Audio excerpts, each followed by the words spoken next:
আমাকে গালিমন্দ করে যারা ভিডিও করতেছেন, যারা ফেসবুকে পোস্ট করতেছেন, আমি আসলে ভাই আপনাদের কোনো ক্ষতি করি নাই। আমি আপনাদের নাম ধরবো না, আপনারা জানেন আমি কাকে বলতেছি। আপনারা আমাকে নিয়ে পোস্ট করে কি লাভ? আমি তো আপনাদের দুশ্মন না, আমি আপনাদের শত্রু না, আপনাদেরকে তো আমি কাউকেই চিনি না। ঠিক আছে, আমি ভালোবেসে সাজেদকে বিয়ে করছি, এবং আপনারা কে কার সাথে এন্ট্রি সেটা আমার দেখার বিষয় না। আমি যদি আপনাদেরকে নিয়ে পোস্ট করতাম, আপনারা আমাকে নিয়ে পোস্ট করতেন, এটা একটা সৌন্দর্য।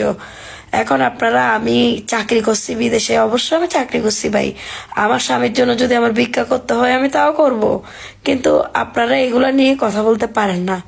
আপনারা যারা আমাকে নিয়ে মিথ্যা অপপ্রচার, মিথ্যা লাইভ করতেছেন, স্ট্যাটাস দিচ্ছেন, আমি সবকিছুর ভিডিও রেকর্ড করে আমি সাইবার ক্রাইমের মামলা করছি আপনাদের বিরুদ্ধে। ইনশাল্লাহ সবকিছুই একদিন সমাধান হবে।